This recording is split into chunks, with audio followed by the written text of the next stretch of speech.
Oke, setelah tadi kita belajar tentang class notation, kita sudah membuat struktur dari kelas, maka sekarang kita akan mempelajari tentang relationship atau hubungan antar kelas. Ada beberapa macam tipe hubungan dari sebuah kelas. Kita mulai yang pertama.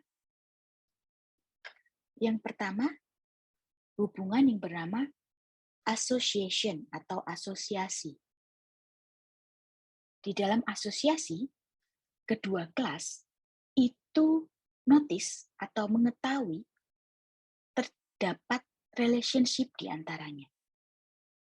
Jadi contoh dalam dunia nyata, ada hubungan pacaran, ya, itu pastinya si cowok dan si cewek yang berpacaran ini saling notice, saling tahu bahwa, oh aku pacar si dia, begitu. Nah, itu hubungannya adalah asosiasi.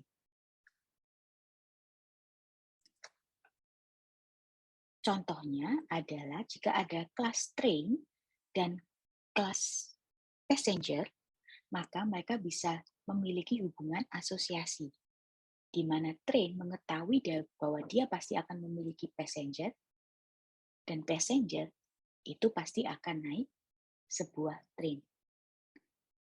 Jika passenger tidak tahu dia naik train apa, ya pastinya dia bukan passenger, ya, dia bukan penumpang. Yang kedua, ini yang sedikit lebih khusus, adalah directed association. Atau asosiasi berarah. Ini adalah sebuah hubungan yang terarah, seperti tadi saya bilang, antara dua buah kelas. Di mana bisa saja nih, si satu kelas itu tidak mengetahui atau tidak notice dia punya hubungan dengan kelas lain. Contohnya adalah ini, train dan passenger masih sama-sama dengan train dan passenger, itu bisa aja dia memiliki directed association. Di mana train sebagai kontainer atau wadah, sebagai wadah, itu dia tidak tahu bahwa dia punya penumpang siapa saja. Tapi si penumpang sebagai contain atau yang isinya, itu dia tahu bahwa dia itu punya informasi tentang objek train mana yang digunakan. Jadi contohnya begini, sebagai seorang passenger, ketika kita naik kereta, kita akan tahu kita itu akan naik kereta yang mana. Dan detail keretanya seperti apa, berangkat jam berapa, bahkan kita duduk di kursi mana, gitu ya. Itu kita akan tahu. Sementara si objek trainnya sendiri itu dia don't care. Dia nggak tahu penumpangnya siapa aja. Dia nggak perlu tahu tentang itu.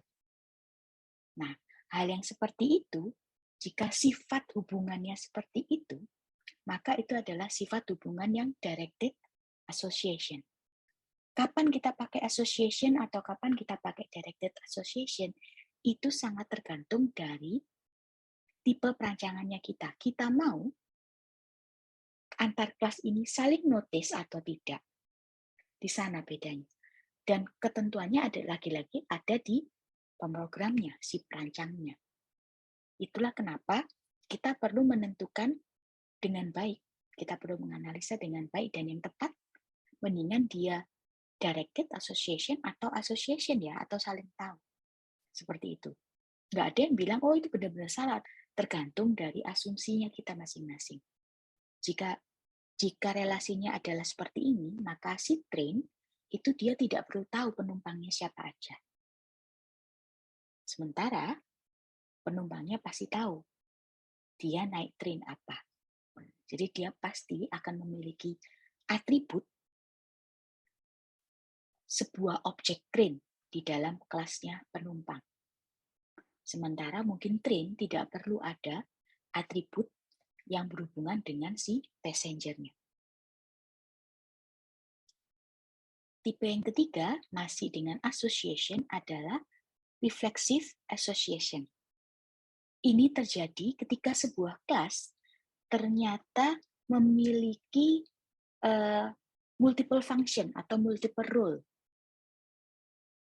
gitu ya, atau multiple responsibility. Jadi peran ganda atau peran-peran ganda atau peran-peran yang banyak sebuah kelas. Kita ambil contoh, misalnya adalah seorang student mahasiswa itu bisa menjadi mentor dari student lain. Jadi dia punya peran ganda tuh. Sebuah mata kuliah menjadi prasyarat mata kuliah lain. Atau mungkin katakanlah kita punya kelas human, ternyata human itu punya anak dong. Ya, human itu punya anak. Di mana anaknya dia adalah human juga. Atau dibalik, human itu punya orang tua, ayah dan ibu, yang which is ayah dan ibunya dia adalah human juga. Itu adalah hubungan yang refleksif, teman-teman. Karena sebagai kelas human, dia bisa berperan ganda. Sebagai orang tua, tadi mungkin student, dia adalah mentor dari student yang lain, atau tadi mata kuliah, dia menjadi prasyarat mata kuliah lain. Hubungan yang seperti ini akan digambarkan dengan cara garis ke dirinya sendiri. Jadi hubungan yang refleksif. Jadi kembali ke dirinya sendiri. Oke, sekarang kita akan bahas tentang multiplicity. Jadi multiplicity ini adalah asosiasi logika yang kemudian untuk menentukan kardinalitas sebuah kelas di dalam sebuah relationship. Jadi dia menentukan banyaknya objek yang terlibat dalam relasi itu. Sebagai contoh lagi, ini di sini, ya, antara kereta dengan penumpang, oke, si kereta sendiri isinya cuma satu, jadi kereta itu objeknya cuma satu, sementara penumpang bisa 0 atau banyak. 0 titik-titik bintang itu adalah simbol bahwa objek dari penumpang itu tadi yang di dekatnya dia, itu adalah bisa 0 sampai tak terhingga. Sementara jika tadi seperti tadi keretanya satu, berarti objeknya benar-benar harus ada dan satu. Jadi kita bisa menentukan, misalnya objeknya bisa 0 sampai maksimum 2, maka 0 titik-titik 2. Objeknya harus 1 sampai 3, berarti 1 titik-titik 3. Seperti itu. Jadi dengan multiplicity kita bisa menentukan berapa banyak objek ya, berapa banyak objek dari kelas itu yang akan terjalin di hubungan antar dua kelas tadi. Dan dia bisa diaplikasikan ke semua relationship. Nah, association relationship itu umumnya kita biasa menganalogikannya dengan kata use a. Jadi maksudnya, jika sebuah kelas menggunakan use a atau use an object of another class, jadi jika sebuah kelas menggunakan objek dari kelas lain, maka relasi antar dua kelas itu adalah association. Tergantung sekarang, apakah objek kedua kelas tadi saling menggunakan, berarti dia pakai association biasa yang garis lurus, atau dia salah satunya aja yang menggunakan, jadi sifatnya container and contain, ya, salah satunya tidak sadar bahwa dia digunakan. Oke. Jadi itu adalah directed association dengan tanda panah, atau dia menggunakan objek dari dirinya sendiri, kelas itu sendiri, menggunakan reflexive association. Jadi analoginya adalah use a.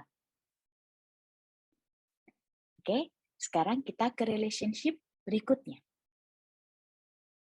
Tipe relationship berikutnya disebut aggregation. Ini adalah relationship di mana sebuah kelas terbentuk dari koleksi dari objek-objek sebuah kelas lain. Contohnya adalah seperti ini. Library atau perpustakaan itu dia bisa terbentuk dari kumpulan dari buku. Maka hubungan antara library dengan perpustakaan adalah aggregation. Tandanya, untuk kita tahu bahwa itu adalah hubungannya apa, aggregation, itu biasanya bukan tanda panah, tapi si kontainernya itu, jadi head yang di dekatnya kontainer, si library, itu adalah diamond, kosong. Oke, sementara kontennya, yang bukunya itu, bisa garis biasa atau bisa pakai tanda panah. Itu adalah aggregation. Nah, di dalam aggregation, di dalam agregasi, kelas contain, kelas isi atau kelas buku tadi, kelas buku dalam example ini berarti kelas buku, itu tidak dependent, tidak bergantung secara kuat. Not strongly dependent ke dalam life cycle dari kontainernya. Artinya apa sih ini? Artinya adalah, misal nih, library kan kontainer. Jika kontainernya itu sebuah objek kontainer itu dihapus, bukan kelasnya ya, tapi kalau objek kontainer itu dihapus, maka buku-buku yang membuat si kontainer tadi tetap ada. Objek-objek buku yang di dalam kontainer tadi, di dalam library tadi, tetap ada, tidak ikut terhapus. Itu adalah aggregation. Oke, jadi aggregation itu, satu, kita perlu tahu bahwa sifat hubungannya adalah sebuah kelas itu punya atau dia itu terdiri dari kumpulan beberapa objek dari kelas lain. Itu satu ya. Tapi hubungannya ini tidak kuat. Artinya apa? Jadi dependentnya si isian, si contain itu tidak kuat. Jadi dia masih bisa berdiri sendiri. Si kontennya itu masih bisa berdiri sendiri. Artinya apa? Ketika objek kontainernya dihapus dari aplikasi, dari memori, objek-objek yang membuat si kontainer tadi dari kelas lain ini, itu tidak ikut terhapus. Dia masih ada. Itu adalah relationship yang bernama aggregation. Kenapa saya bilang begitu? Karena ada tipe kedua, yaitu composition. Composition ini mirip banget dengan aggregation. Bedanya cuma satu. Bedanya cuma si kontennya tadi, si bukunya tadi itu dia strongly dependent atau sangat tergantung pada life cycle dari objek kontainernya. Artinya apa? Artinya kalau objek library-nya itu dibuang, maka objek-objek buku yang ada di library itu juga ikut terbuang, teman-teman. Oke, dibuang di memori, jadi objek-objek buku yang ada di memori ini juga akan terbuang, objek-objek buku yang dimiliki oleh library ini. Jadi misal nih, ada library A, gitu ya, kita sebut library A. Punya buku Harry Potter 1, Harry Potter 2, dan Harry Potter 3. Oke. Nah, ketika library A itu dihapus dari memori, buku Harry Potter 1, Harry Potter 2, Harry Potter 3 itu otomatis juga akan terhapus dari memori. Jadi tidak ada lagi buku Harry Potter 1, Harry Potter 2, Harry Potter 3 di dalam aplikasi atau di dalam memori. Oke? Nah, kalau yang seperti itu, kalau kita memang menginginkan hal itu, maka relationship-nya adalah composition. Tapi kalau kita mau, oh enggak, meskipun perpustakaan A itu hilang, bukunya harus tetap ada. Bukunya harus tetap ada. Oke, kalau kita mau merancang seperti itu, berarti kita akan merancang sistemnya adalah aggregation tadi. Cara memprogramnya bagaimana? Pastinya berarti sebelum si perpustakaan A tadi itu dihapus dari memori, buku-bukunya dia itu harus disimpan ke dalam sebuah variabel lain, oke, disimpan ke dalam sebuah variabel lain, sehingga ketika ini si library A ini hilang dari memori, objek-objek buku di dalamnya itu masih dipegang oleh variabel lain. Jadi kita misalnya kopikan dulu. Misalnya tadi ya, ada library A punya 3 buku. 3 buku ini, objek 3 buku ini, kita kopikan ke sebuah array lain. Baru kemudian library A ini kita hapus. Oke? Tapi objek tadi sudah dipegang oleh array yang ini, yang masih ada di memori ini. Begitu caranya, teman-teman. Untuk secara programmingnya, in technical, programmingnya adalah seperti itu. Jika kita mau membuat relationship-nya adalah aggregation. Kalau composition, ya enggak apa-apa. Memang sengaja mau dibuat hilang, enggak apa-apa. Contoh nih, adalah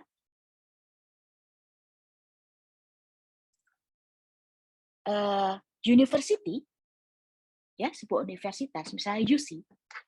UC itu adalah terdiri dari UC people. Salah satunya misalnya terdiri dari students, katakanlah gitu. Students. Nah, kita mau sifatnya composition. Oke, by the way, sifat composition itu disimbolkan lagi-lagi yang head dekat container adalah diamond, tapi dia tidak kosong, tapi ada fill-nya, item. Gitu ya. Nah, kita lanjut. Ada objek universitas, misalnya UC namanya. So, UC ini terdiri dari students. Dia punya 5.000 students, katakanlah. Oke. Suatu saat, UC ini dihapus. Hilang lah, istilahnya sudah nggak ada di record. Oke. Kalau composition berarti student-nya otomatis juga akan hilang, teman-teman. Otomatis. Bukan berarti manusianya terus dibunuh, enggak. Tapi data tentang students-nya itu hilang. Di dalam aplikasi, objek students-nya UC itu hilang.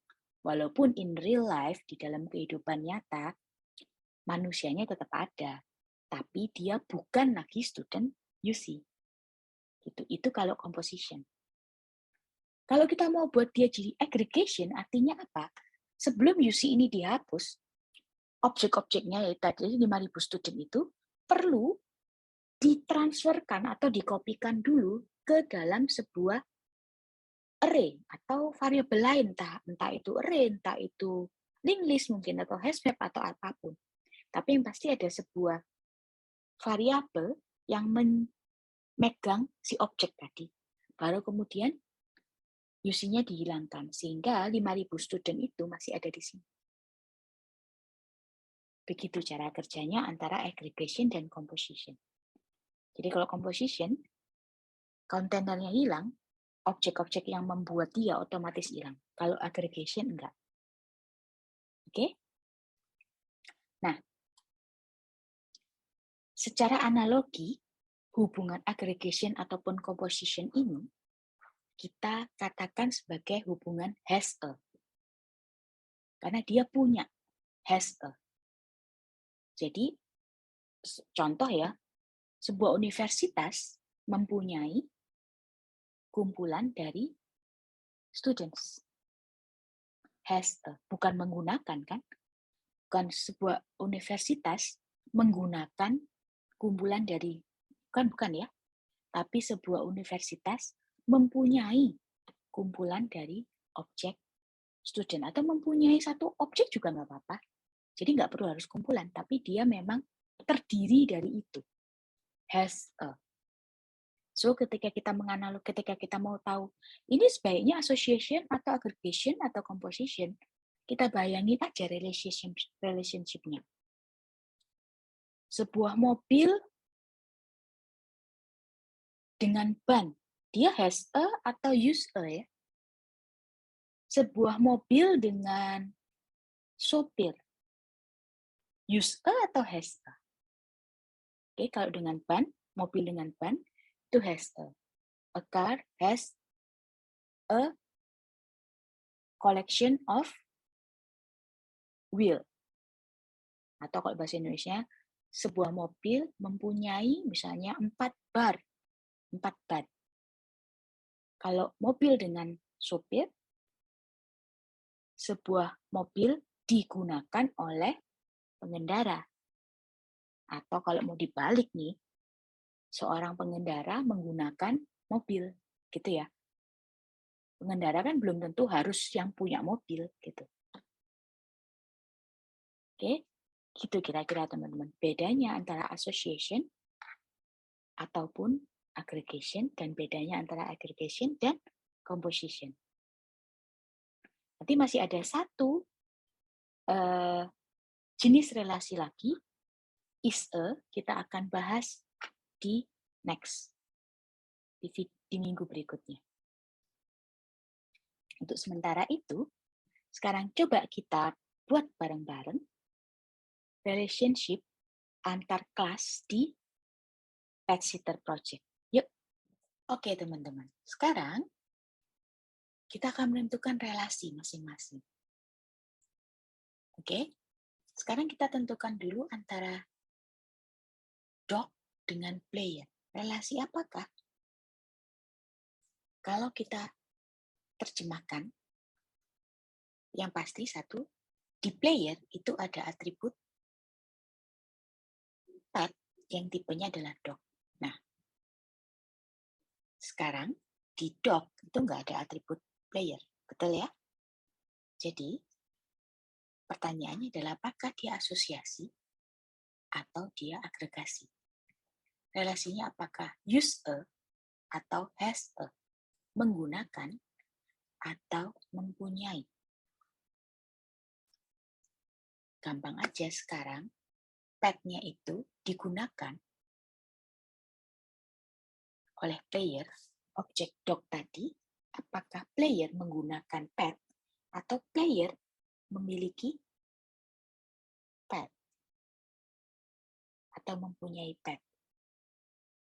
Jawabannya adalah player mempunyai. Jadi relasinya adalah has a. Ketika has a, pertanyaan kedua adalah apakah? Berarti player itu pasti kontainernya ya. Player adalah kontainernya, dog adalah contain-nya. Oke. Pertanyaannya adalah apakah ketika player-nya itu, sebuah objek player itu dihapus, otomatis anjingnya juga akan kehapus. Anjing dimiliki oleh player itu akan kehapus. Oke. Nah, dalam game ini kita maunya begitu. Bahwa anjing yang dimiliki oleh player itu memang khusus punyanya player itu. Sehingga ketika playernya itu akan dihapus, anjingnya juga akan kehapus.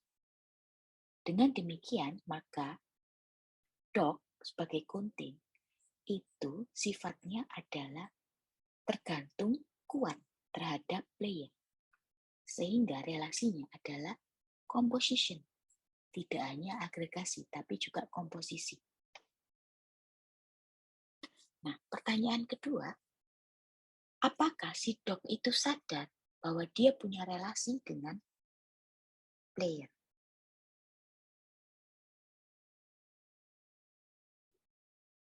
Oke.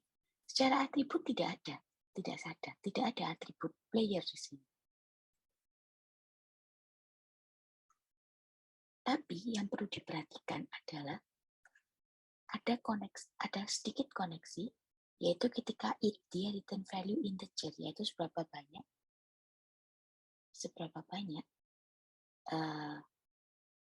makanan yang dimakan. Dan makanan ini otomatis nantinya akan mengurangi makanan di player. Jadi, secara implisit atau secara tersirat, sebenarnya Doc ini sadar dia punya relasi dengan si player. Kita lihat di sini ada beberapa macam, oke? Nanti kita akan bisa ganti ininya. Tapi yang penting adalah ini ya, kita mau multiplicity-nya yang mana, karena macam-macam. Ini contoh ya, ini adalah multiplicity-nya cuma ada yang di diamond. Nah, ini ada dua-duanya dengan ada namanya juga. Nah, katakanlah kita mau yang ada dua-duanya nih. Oke.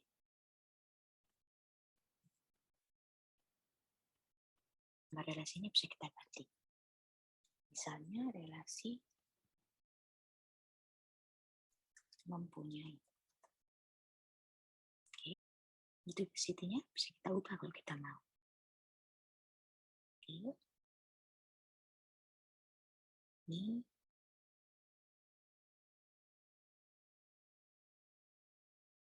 0 sampai 1 gitu ya. Itu bisa jadi 1. Sekarang kita juga bisa ubah ini.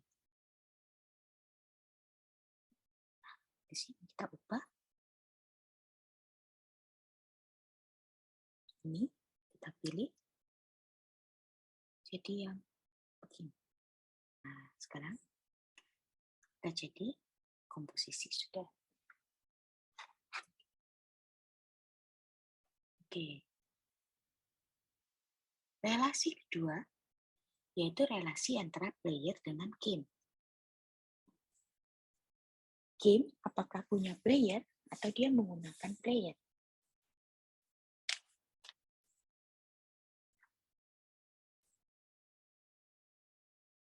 Game punya player. Jadi sama nih. Kita bisa pakai relasi yang sama. Nah, sekarang antara game dengan dog. Gearpad itu tadi punya, itu adalah cuman dia sebagai variabel yang mempermudah penggunaannya si dog. Jadi dia gamenya itu bukan mempunyai anjing, karena yang punya anjing itu sebenarnya dia player. Jadi sebenarnya dia hanyalah menggunakan.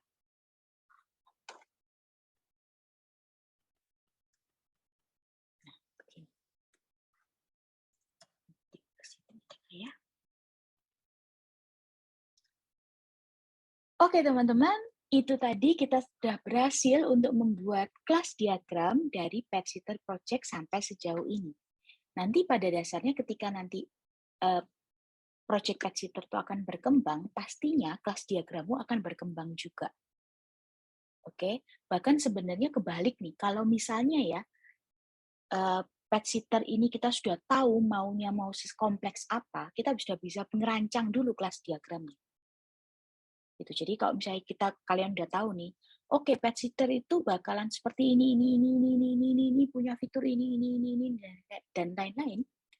Sekompleks apa? Anda bahkan sudah bisa merancang kelas diagram dari PetSitter itu berdasarkan kebutuhan atau deskripsi project PetSitter itu tadi. Oke, demikian video kali ini. Seperti biasa, kalau masih ada pertanyaan, masih ada kebingungan, kita akan bahas di kelas. Sambil nanti di kelas, kita akan mengembangkan si project PetSitter ini, sekalian juga memperdalam kemampuan kalian tentang Object Oriented Programming. Oke, sampai ketemu di kelas. Dah.